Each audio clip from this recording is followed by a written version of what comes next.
شوکت خانم کو ملنے والی امداد سے $3 ملین کی سرمایہ کاری کی۔ عمران خان کا عدالت میں ایک مرتبہ پھر اعتراف۔ خواجہ آصف کے خلاف ہتک عزت کیس میں چیئرمین پی ٹی آئی نے ویڈیو لنک کے ذریعے بیان ریکارڈ کروایا۔ کہا 2008 میں $3 ملین کی سرمایہ کاری کی گئی، رقم 2015 میں شوکت خانم کو واپس ملی۔ دوران سماعت عمران خان نے خواجہ آصف کے وکیل کی تعریف کی۔ کہا کہ آپ نے بہت اچھا کیس لڑا، جو کیس تھا نہیں آپ نے اسے کیس بنایا۔ مستقبل میں جلد ہی آپ کو اپنا وکیل کروں گا۔ اسی حوالے سے مزید بات کریں گے اپنے نمائندے ذیشان سید سے۔ ذیشان، کیا ہوا کمرہ عدالت میں؟ خانم ہسپتال پر خواجہ آصف کی جانب سے الزامات اور پھر chairman P T I Imran Khan کی جانب سے خواجہ آصف کے اوپر ہتک عزت کا دعویٰ 12 سال بعد جو ہے سابق وزیر اعظم عمران خان نے آج 2 گھنٹے کی ویڈیو لنک پر بیان ریکارڈ کروایا۔ اسلام آباد کی مقامی عدالت میں عمران خان نے پر جرا ہوئے اور عمران خان نے جو بیان ریکارڈ کروایا اس میں بہت ساری چیزیں جو ہے اس کے حوالے سے عمران خان نے کہا کہ آئی ڈونٹ نو، لیکن کچھ چیزیں ایسی تھی جس پر عمران خان نے واضح کہہ دیا۔ جو شوکت خانم ہسپتال کے فنڈ 10 ملین جو ڈالرز تھے جو بیرون ملک وہ انویسٹ کیے گئے تھے پراپرٹی میں، یا 2 آف شور کمپنیز تھی اس میں انویسٹ کیے گئے تھے۔ عمران خان نے آج مان لیا کہ پہلے مجھے نہیں پتا تھا کہ وہ 2 کمپنیاں جو ہے وہ آف شور تھی، لیکن اب میرے علم میں ہے کہ وہ آف شور کمپنیوں کے ذریعے ہم نے وہ پیسے جو ہے وہ یہاں پہ استعمال کیے تھے۔ خواجہ آصف کے وکیل کی جانب سے عمران خان سے پوچھا گیا کہ یہ بتایا جا رہا ہے کہ 2009 اور 10 میں جو شوکت خانم کی فنڈ کو آپ نے انویسٹ کیا تھا اس میں تقریباً 60% جو ہے وہ اس کا جو گروتھ ریٹ تھا وہ گر گیا تھا، اور 2015 میں اس کا پتہ چلا تو عمران خان نے کہا کہ کہا جا رہا ہے کہ 60% کا جو ویلیو تھا وہ گر چکا تھا، اور یہ 2015 میں ریفرنس آیا، لیکن انویسٹمنٹ جو ہم نے کی تھی وہ 2009-10 میں ہوئی تھی، اور پھر 2015 میں جو ہے وہ ہمارے جو ہم نے پیسے انویسٹ کیے تھے وہ ہمیں واپس مل گئے۔ تاہم جو خواجہ آصف کے وکیل ہیں انہوں نے بھی عدالت سے جو دوران جرا انہوں نے عمران خان سے یہ بھی سوال پوچھا کہ ووٹن جو کرکٹ میچ ہوا تھا اس کی فنڈ ریزنگ کے حوالے سے، وہ فنڈ ریزنگ جو ہے وہ کس کو ہوئی تھی؟ کیا تحریک انصاف کو ہوئی تھی یا شوکت خانم کو ہوئی تھی؟ تو اس پر عمران خان نے کہا کہ ووٹن کرکٹ میچ جس کی چیریٹی میچ تھا اور اس میں میں شامل ہو گیا تھا، لیکن وہ عارف نقوی نے کرایا تھا۔ جو دن کو میچ ہوا تھا اس کے پیسے جو ہے وہ چیریٹی کے لیے تھی، جبکہ رات کو جو ڈنر میں جو فنڈ ریزنگ ہوئی تھی وہ تحریک انصاف کی پارٹی فنڈنگ تھی۔ جبکہ خواجہ آصف کے وکیل کی بھی عمران خان نے آج جو ہے وہ تعریف کی، اور انہوں نے کہا کہ کیس کوئی بھی نہیں تھا لیکن آپ نے اس کو کیس بنایا، اچھی طرح لڑو، اور ماضی میں دیکھتا ہوں کہ آپ کو ہی اپنا وکیل مقرر کروں۔ تاہم جو آئندہ سماعت ہے اس پر جو خواجہ حارث کے وکیل ہے وہ گواہوں کی لسٹ جو ہے وہ عدالت کو جمع کرائے گی، بیانی حلفی جمع کرائے گی، اور 4 مارچ کو جو ہے وہ کیس کی آئندہ سماعت ہوگی۔ جی ذیشان سید، آپ ہمارے ساتھ رہیے گا۔ اپنے ناظرین کو بتائیں کہ اسلام آباد کی سیشن کورٹ نے شہباز گل کی بریت کی درخواست مسترد کر دی ہے۔ بغاوت کے کیس میں فرد جرم عائد کرنے کے لیے 27 فروری کی تاریخ مقرر کی گئی ہے۔ اسی حوالے سے بات کریں گے ذیشان سید سے۔ ذیشان، اس بارے میں بتائیے گا۔ دیکھیں، اداروں کو بغاوت پر اکسانے کا کیس تھا جس میں پاکستان تحریک انصاف کے رہنما شہباز گل جو ہے وہ گرفتار بھی ہو چکے تھے، اور آج ان کی بریت کی درخواست پر مقامی عدالت نے سماعت کی۔ شہباز گل نے بریت کی جو درخواست تھی وہ مقامی عدالت نے خارج کر دی، اور 27 فروری کو فرد جرم جو ہے وہ عائد کیا جائے گا۔ شہباز گل کی وکیل نے عدالت کو بتایا کہ اب تک 2 ہی ڈیوائسز جو ہے وہ 2 USB کا کہا جا رہا ہے کہ USB ملے ہیں، یہ نہیں بتایا جا رہا کہ USB کس سے برآمد ہوئی، کیسے برآمد ہوئی، موجود ابھی کس کے پاس ہے۔ سپریم کورٹ کے مختلف کیسز کے حوالے جو ہے وہ دیے گئے، اور ساتھ ساتھ شہباز گل کی وکیل نے یہ بھی بتایا کہ آئندہ سماعت پہ جو ہے وہ جو دوسری فریق ہے ان کے وکلاء کی دلائل سن لے تو پھر ہی فیصلہ کر لے، جس پر عدالت نے کہا کہ دیکھیے بڑے سادے لوگ ہیں، خود دلائل بھی دے دے اور پھر کہتے ہیں کہ ایک اور تاریخ بھی دے۔ تاہم جس کیس میں ایک صحافی عماد یوسف کی بریت کی بھی درخواست تھی وہ بھی مسترد ہو گئی، اور اب 27 فروری کو جو ہے شہباز گل کے اوپر فرد جرم عائد کی جائے گی۔ جو درخواست مقامی عدالت میں دائر کی گئی تھی بریت کے وہ عدالت نے مسترد کر دی۔ جی بہت شکریہ ذیشان سید آپ کا۔ पाकिस्तान में जिसकी लाठी उसकी भैंस का निज़ाम है। साबिक हुकूमत पे बेगुनाह लोगों को चुन चुन कर दीवार से लगाया गया। नैब के अकूबत खाने में इंसाफ का कत्लेआम हुआ। बाब पाकिस्तान की संग बुनियाद की तकरीब से खिताब में वज़ीर आज़म शहबाज शरीफ ने कहा कि बाब पाकिस्तान मंसूबे को बेदर्दी और बेरहमी से ताख़ीर का शिकार किया गया। 110 करोड़ रुपए इस मंसूबे में दफन हो चुके हैं, लेकिन यहाँ सिर्फ खंडरात मौजूद हैं। ये एक मंसूबा नहीं बल्कि मुल्क के तूलो अर्ज़ में अरबों खरबों के मंसूबों का ये हाल किया गया।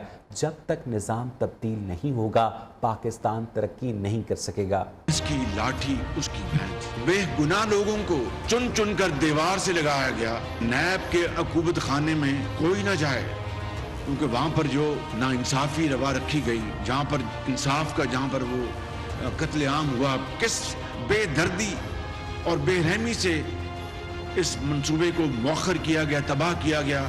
110 करोड़ रुपए इस गरीब मुल्क के दफन हो चुके हैं और वो खंडरात वहीं के वहीं हैं। ये एक मंसूबा नहीं है, इस तरह के बेशुमार मंसूबे हैं इस मुल्क के तूल अर्ज़ में जो अरबों खरबों दफन हो चुके। ये 10-15 साल की ताख़ीर नहीं है, ये 20-25 साल की ताख़ीर है। पाकिस्तान के 22 करोड़ अवाम जब तक इस निज़ाम को मिलकर दफन नहीं करेंगे, ये मुल्क आगे चलकर तरक्की और खुशहाली से हमकिनार नहीं हो सकता।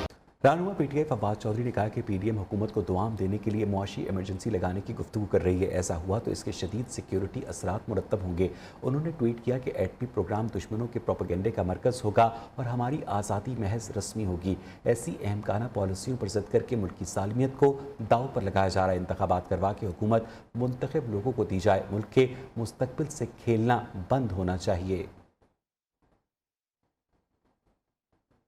पीपल्स पार्टी एमक्यूएम के मुतालबात मानने को तैयार है। गवर्नर पीपल्स पार्टी का पैगाम लेकर बहादुराबाद कराची जाएंगे। गवर्नर एमक्यूएम क़यादत से धरना मौखर करने की दरख्वास्त करेंगे। मज़ीद जानेंगे अपने नुमाइंदे सरफराज कायम खानी से। सरफराज, क्या इत्तलात हैं? जी, पीपल्स पार्टी की जानिब से कोशिशें की जा रही है कि एमक्यूएम की जानिब से जो धरने की कॉल दी गई है, जो एहतजाज किया जा रहा है, हल्का बंदी और बल्दियाती इंतखाबात के हवाले से जो तहफ़्फ़ुज़ात सामने लाए हैं, उसको मौखर करवाने के लिए गवर्नर सिंध भी जो है अपना किरदार अदा करने। गवर्नर सिंध के आज जो है वो बहादुराबाद पहुंचेंगे पीपल्स पार्टी का पैगाम लेकर और धरना मौखर करने के हवाले से भी दरख्वास्त करेंगे। जबकि हमारी एमक्यूएम के रहनुमाओं से बात हुई, उनका ये कहना है कि अगर मुस्बत पेशरफ्त होगी, अगर हमारे मुतालबात माने जाएंगे, क्योंकि हमारे मुतालबात शहर के हक में है, किसी फर्द वाहिद हक पे नहीं है, हल्का बंदियाँ दुरुस्त की जाएंगी और इलेक्शन जो है वो जो इलेक्शन का तरीक़ाकार है साफ और शफाफ, उसी तरीके से इंतखाबात होंगे। तो उसी हवाले से जो है वो बात की जाएगी कि धरना मौखर किया जाएगा या नहीं किया जाएगा। जी, बहुत शुक्रिया आपका। ताकत के नशे में चूर हिंदुस्तान एक मरतबा फिर खित्ते के अमन को तबाह करने के दर पे है। पाकिस्तानी इंटेलिजेंस एजेंसियों ने एक और भारतीय फॉल्स फ्लैग ऑपरेशन का भांडा फोड़ा है। खुफिया इत्तलात के मुताबिक मोदी सरकार 14 फरवरी को पुलवामा हमले की चौथी बरसी पर उसी तर्ज का एक और ड्रामा रचाने जा रही है। मंसूबे के मुताबिक 14 फरवरी को कश्मीर के जनूबी अजला में बारूद से लैस धमाका की इस गाड़ी की तर्ज का हमला किया जाना है। पुलवामा, कलगाम, अनंतनाग और शुपिया में फौजी आदाब पर खुदकुश हमला किए जाने की कवी इत्तलात हैं। IMF की शराइत पर बिजली महंगी करने का काम शुरू कर दिया गया। पावर डिवीजन का बिजली के बुनियादी टैरिफ में इजाफे पर गौर किया जा रहा है। वजारत खजाना की मुशावरत से बिजली पर सब्सिडी कम की जाएगी। 300 यूनिट इस्तेमाल करने वाले घरेलू सार्फिन के लिए सब्सिडी खत्म नहीं की जाएगी। तफसीलात रियाज थीम की इस रिपोर्ट में। महंगाई का एक और वार अवाम पर चलने को तैयार। IMF की शराइत पर बिजली महंगी करने के काम का आगाज हो गया। पावर डिवीजन ने बिजली की बुनियादी टैरिफ में इजाफे पर गौर शुरू कर दिया। जराये का कहना है कि वजारत खजाना की मुशावरत से बिजली पर सब्सिडी कम की जाएगी। पावर डिवीजन हुकाम के मुताबिक नॉन टारगेटेड सब्सिडी खत्म करने को कहा गया है, जिस पर वर्किंग की जा रही है, जबकि बरामदी शोबों पर सब्सिडी खत्म करने का भी जायजा लिया जा रहा है। जराये के मुताबिक इस वक्त बरामदी शोबों को बिजली पर 110 अरब रुपए की सब्सिडी दी जा रही है। 300 यूनिट इस्तेमाल करने वाले घरेलू सारिफिन के लिए सब्सिडी खत्म नहीं की जाएगी। कमर्शियल सारिफिन के लिए 1 रुपया सरचार्ज की तजवीज भी ज़ेरे गौर है, जबकि मजमूई तौर पर बिजली के बुनियादी टैरिफ में 12 रुपए फी यूनिट इजाफे की तजवीज है। IMF की शराइत पर 170 अरब रुपए के टैक्स इक़दामात। FPR में हफ्ते की छुट्टी के बावजूद अहम इजलास तलब किया गया। सराय के मुताबिक चेयरमैन FPR आसिम हुसैन ने इनलैंड रेवेन्यू से मुतालिक स्टाफ को हेड ऑफिस बुला लिया। इजलास में मिनी बजट के मुसव्वदे में तरामीम पर गौर होगा, हंगामी बुनियादों पर काम करना होगा। मिनी बजट के मुसव्वदे को हतमी शक्ल देकर वजारत खजाना को भिजवाया जाएगा। मिनी बजट की ऑर्डिनेंस या एक्ट ऑफ पार्लियामेंट के जरिए मंजूरी ली जाएगी। पेट्रोल और डीजल की कीमतों में इजाफे के बाद महंगाई की ओवर स्पीडिंग, इंतजामिया ब्रेक लगाने में नाकाम है। अशिया खुरनोश के नर्ख भी आसमान से जा लगे हैं। लोगों के लिए 2 वक्त की रोटी का हुसूल मुश्किल हो गया है। मुर्गी का गोश्त खरीदना गरीबों की कुव्वत खरीद से बाहर है तो लाहौर में आटे की दस्तयाबी में मुश्किलात हैं। अद्वियात की कीमतों में इजाफे ने भी आवाम की चीखें निकाल दी हैं। महंगाई आवाम की जान को आ गई। मुल्क भर में अशिया खुरनोश की कीमतें आसमान पर पहुंच गईं। एक तरफ मुर्गी की ऊंची उड़ान जारी है तो दूसरी तरफ अद्विया लोगों की पहुंच से बाहर हो गई। कराची में चिकन की कीमत 600 रुपए फी किलो से तजावुज कर गई। शहर कायद में मुर्गी का गोश्त 640 रुपए किलो, जिंदा मुर्गी 420 रुपए फी किलो तक पहुँच चुकी है। लाहौर, पिशावर और कोयटा में भी मुर्गी के गोश्त की भी यही सूरत हाल है। बलूचिस्तान भर में अद्वियात की कीमतों में 100% इजाफा हो चुका है, जबकि जरूरी अद्विया को ब्लैक में फरोख्त किया जा रहा है। उधर फैसलाबाद में भी अद्वियात की कीमतों में इजाफे के ऐलान के बाद मार्केट से बेशतर अद्वियात गायब हो गई। आटा, घी, दालें, फल और सब्जियां भी आम आदमी की कुव्वत खरीद में नहीं रही। लोगों ने कहा है कि महंगाई इसी तरह बढ़ती रही तो जिंदगी गुजारना मुश्किल हो जाएगा। मुल्क के बेशतर मैदानी इलाकों में मौसम सर्द और खुश्क है। गिलगित बल्तिस्तान, कश्मीर और मुल्का पहाड़ी इलाकों में चंद मकामात पर बारिश और बर्फबारी का इम्कान है। महकमा मौसमियात के मुताबिक बालाई इलाकों में वक्फे वक्फे से बर्फबारी का सिलसिला जारी है। रास्तों की बंदिश के बाद सयाहों और मुसाफिरों को मुश्किलात का सामना है। आइंदा 24 घंटों में सुबह बलूचिस्तान के बेशतर अजला में मौसम सर्द और खुश रहेगा, जबकि कोयटा के साहली इलाके शदीद तेज़ हवाओं की ज़द में हैं। वज़ीर आज़म शहबाज शरीफ का ननकाना साहब में मावराए कानून एक शख्स के कत्ल का नोटिस। वज़ीर आज़म ने वाक़े की तहकीकात का हुक्म दे दिया। वज़ीर आज़म का कहना है कि पुलिस ने पुरतशद्दुद हुजूम को क्यों न रोका। कानून की हाकमियत को यकीनी बनाया जाना चाहिए। किसी को कानून पर असरअंदाज होने की इजाज़त नहीं होनी चाहिए। अमन व अमान के ज़िम्मेदारों को पहली तरजीह अमन की रखनी चाहिए और अमन व अमान को हर सूरत मुक़द्दम रहना चाहिए। शेख रशीद की थाना मरी में दर्ज मुकदमात में जमानत मंजूर। जुडिशल मैजिस्ट्रेट मरी मोहम्मद ज़ीशान ने 1 लाख रुपए के जमानती मशल्के के एवज शेख रशीद को रिहा करने का हुक्म दे दिया। जमानत के बावजूद शेख रशीद की रिहाई इस्लामाबाद में दर्ज मुकदमे में जमानत तक इल्तवा का इम्कान है। मज़ीद जानने के अपने नुमाइंदे खालिद चौधरी से। खालिद, अपडेट कीजिएगा। जी बिल्कुल, थाना मरी में दर्ज मुकदमा में आज जो है मरी की अदालत में समाअत हुई थी, जिसके बाद जो है 1 लाख रुपए के मचलकों के जो है शेख रशीद की जमानत मंजूर कर ली गई है। उन पर इल्ज़ाम था कि उनकी गिरफ्तारी के वक्त उन्होंने कार्य सरकार में मुदाखलत की थी और जिसकी बिना पर उनके खिलाफ मुकदमा दर्ज हुआ था। और बताते चलें कि इस्लामाबाद की अदालत में भी एक मुकदमा दर्ज है और जिस पर वो पहले से ही जुडिशल रिमांड पर अडयाला जेल हैं।